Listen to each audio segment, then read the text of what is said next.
प्यारे बच्चों, आपकी ईवीएस की बुक से एक उप विषय लिया गया है जो कि है आहार के आधार पर जंतुओं का वर्गीकरण। यानी कि भोजन के अनुसार जीव जंतुओं को अलग अलग समूह में बांटना।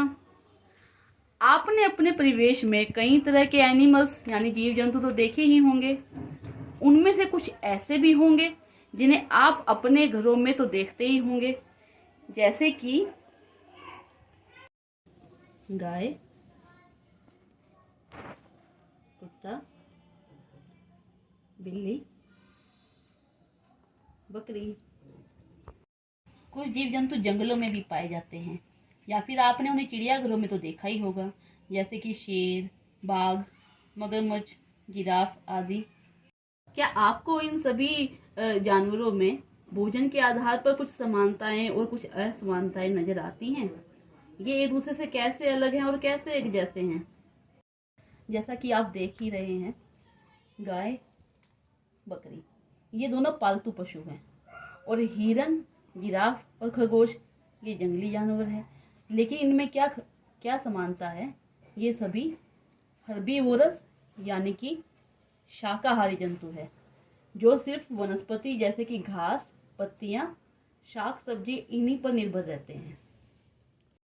और शेर, बाघ और मगरमच्छ तीनों जंगली जानवर तो है ही, लेकिन साथ ही में ये कार्निवोरस यानी कि मांसाहारी जंतु है, जो कि सिर्फ मांस पर ही निर्भर रहते हैं। कुत्ता और बिल्ली दोनों ही पालतू पशु हैं, लेकिन दोनों किस श्रेणी में आते हैं? ओमनिवोरस। ओमनिवोरस यानी कि सर्वाहारी जंतु। अब सर्वाहारी जंतु ये कैसे जंतु हुए? जो कि पेड़ पौधों पर भी डिपेंड करते हैं और मांस पर भी डिपेंड करते हैं। यानी कि बिल्ली दूध भी पी सकती है और चूहे और मछली मांस भी खा सकती है। कुत्ते रोटी भी खा सकते हैं और मांस भी खाते हैं। यहाँ तक कि चींटी, मनुष्य और पक्षी ये सभी सर्वाहारी जंतु यानी ओमनिवोरस में आते हैं। तो इस तरह प्राणियों को भोजन के आधार पर अलग अलग समूह में बांटा गया है, जो कि है शाकाहारी जंतु, मांसाहारी जंतु और सर्वाहारी जंतु।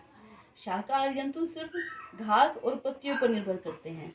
मांसाहारी जंतु केवल मांस पर ही निर्भर करते हैं और सर्वाहारी जंतु पेड़ पौधों पर तो निर्भर करते ही हैं, साथ ही वो अन्य जीवों पर भी निर्भर करते हैं।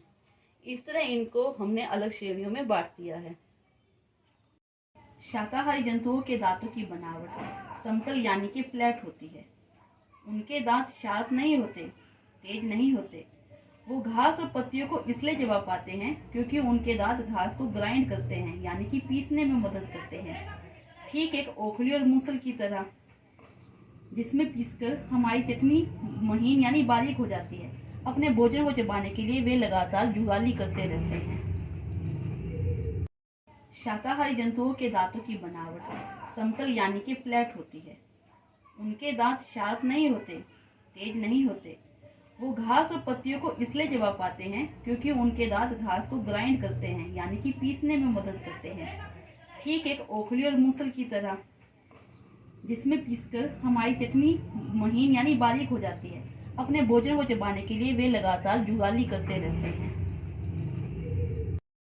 और इसके बिल्कुल अपोजिट, बिल्कुल विपरीत जो मांसाहारी जंतु हैं, उनके दांत नुकीले होते हैं, तीखे होते हैं। वो अपने पंजों से अपने शिकार को पकड़ते हैं और जो उनके नुकीले दांत हैं वो मांस को फाड़ने में और उनको निगलने में भी मदद करते हैं। सर्वाहारी जंतु, सर्वाहारी जंतुओं के दांत हर्बीवोरस की तरह यानी शाकाहारी जंतुओं की तरह फ्लैट भी होते हैं और कार्निवोरस यानी मांसाहारी जंतुओं की तरह नुकीले भी होते हैं। वो अपने खाने को पीस भी सकते हैं महीन जैसे रोटी, और मांस को खाते हैं तो उस मांस को फाड़ भी सकते हैं, बिल्कुल मांसाहारी जंतुओं की तरह। तो बच्चों, ऐसे दांतों की बनावट और पंजों के आधार पर भी हम जंतुओं का वर्गीकरण कर सकते हैं।